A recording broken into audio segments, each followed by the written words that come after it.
welcome back to my channel, and today's video is a very interesting one. Okay, this is a question that you guys ask me all the time.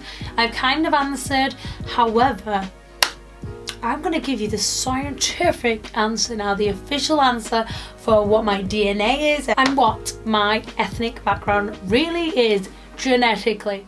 So before we go any further, don't forget to hit that subscribe button, hit the bell as well so you get notifications every single time I upload, and give me a thumbs up there, a comment in the comment section below. Please don't forget to follow me on my social media, on my Twitter at MissyASTB and my Instagram at MissyASTB_. All links will be in the description box below, and I can't wait to see you there. Okay, so from what I know, my ethnic background being is pretty much just Indian and Pakistani. And then my mum said that her mum told her they have roots from Afghanistan. So yeah, I want to find out if that's true, and is it in my blood? I want to know. Okay, so from my family's background, all I know is that we love to travel to different places, okay? Because I'm born in the UK, of course, you can tell from my accent. My mum was born in Nairobi, Kenya, but her parents were from Lahore, Pakistan. My dad was born in Zanzibar, which is a little island off the coast of Tanzania. My dad's dad was born in Tanzania as well. My dad's mum was born in Ethiopia, but again they were Indian descent, and they were from Kutch, which is near Gujarat and Rajasthan area, around there somewhere. So what I know from my background, I'm definitely Indian, Pakistani, and maybe Afghan, maybe. That's all it is. And I always get people coming up to me and saying, what are you? And to me, I pretty much look very South Asian. In my eyes, I look Indian, Pakistani. I don't think that I could be mistaken for any other race. However, it happens. As some people, when I went to Italy, thought I was Italian. I've had people thinking I'm Brazilian, and people thinking I'm Greek. So I've had all these things. It's pretty cool that you mistake me for these ethnicities. However, that is not the case. That is not the case. And then when I'm like, oh, I'm just Asian, Pakistani, and they're like, oh yeah, I see it now. And I'm like, okay. And it's especially when I was at uni, when I used to hang around with a lot of international students, because a lot of my flatmates were from Brazil, and then I just started to hang out with them and got to know the international students. So some international students from like Germany couldn't tell that I had a British accent. They just thought I had really good English, and they thought, oh, I thought you were Brazilian because you're friends with Paula and all this. And I'm like, oh, okay, cool. But no. Yeah, and then also I've been mistaken for Spanish. So the main mistakes I get is Spanish, Italian, Greek, Brazilian, and yeah, that's it pretty much, to be honest, that I've been mistaken for. But I know that I could pass as those things. I could pass as Mexican as well, because a couple of my Mexican friends said that too. However, I think it's really important that you love who you are and your ethnic makeup, and not try to be anyone else. I mean, it's cool that other people think you look different, but it just shows how much the world is really a small place, okay, and how much we all kind of look like each other anyway. So what I'm expecting these results to show is Indian, Pakistani, maybe Afghan.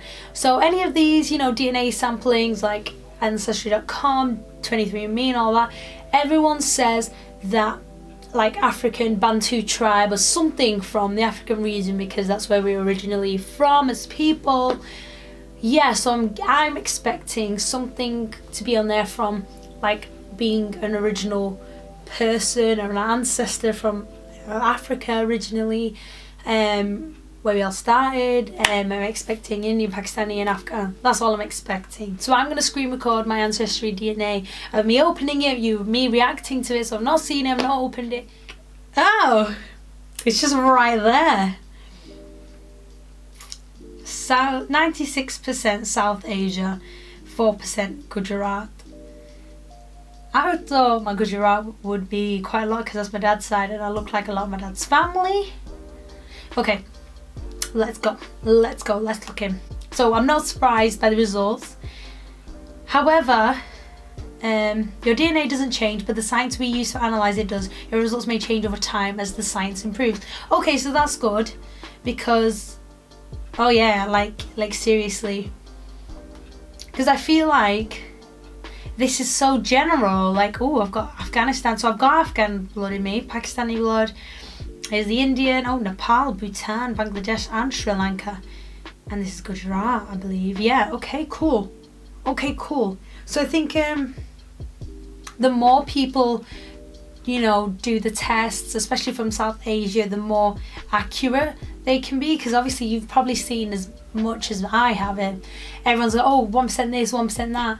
And they've been able to narrow it down because I feel like those ethnic groups have sent in so many DNA samples. But that's what's really good about this. I actually am quite happy about that, is that even when the science improves, they will update my ethnicity estimate. And then obviously I can do another video on that so that it can be more specific, because I do think that's very general. Okay, let's dive in. Let's see. Okay. So primarily located India, Pakistan, Nepal, Bhutan, Bangladesh, Sri Lanka. Okay, if you're from any of those regions, take a DNA test. Okay, oh, I like these little drawings here. Okay, overview. Our South Asia region reaches the modern day nation of Afghanistan through India back to Bangladesh, and the home approximately 20% of the world's population. The mighty mountain ranges from the Himalaya, so that's like in Nepal, to the Hindu Kush, to Karakoram. I don't know where that is. They were formed around here, so I'm guessing mountains, around 75 million years ago, when the floating Indian tectonic plates smashed into southern Asia, giving birth to the world's tallest mountain peaks. These include Mount Everest, known to the Nepalese as Sagarmatha. This is very well written, very dramatic. I'm liking this. Okay. Pakistan is home to a diverse mix of cultures and ethnic groups. Well, the British Raj ended in 1947, and I think a few years later my mum's parents went to East Africa because it was still a British colony. Also, my dad's side of the family have been in East Africa since the late 1800s. Okay, so this side, this Western and Central India, I think this blood has come up as from my dad's side more. So 0 to 18% possibly is my ethnic makeup. Genuinely, I think more people need to take this test so they can update my results, so they can be really, really specific, because they'd be really cool to find out. Okay, so our Gujarat region includes Kathiawar Peninsula, which stretches outward into modern-day Rajasthan, Maharashtra and Madhya Pradesh. It is a land of both seaports and deserts, with a history that stretches back to the ancient Indus Valley civilization. Empires have come and gone for centuries. It's people who have been fabled traders, merchants, and their keen sense for business has spread their descendants throughout much of India and the wider world. Interesting, because my dad's family that are from here were actually blacksmiths back in the day. Oh, look at this, the rocking cradle of civilization. So India's Indus Valley civilization began more than 5,000 years ago. So 2600 BC, people were living in dozens of towns and cities, including settlements in modern-day Gujarat, Maharashtra and Rajasthan. Many cities were planned, laid out into grid with water collection and sanitation systems. Lothal in Gujarat was India's first seaport and known for its jewellery, and there is evidence of trade with lands as far as Egypt. 750 BC. The residents had systems of standard weights and measures and writing system that still hasn't been deciphered. Gujarat has maintained a reputation of savvy merchants and commerce ever since. I think that's like the most impressive thing I've seen on here so far. Wow. Because you think you know stuff, but you never really do know everything, do you?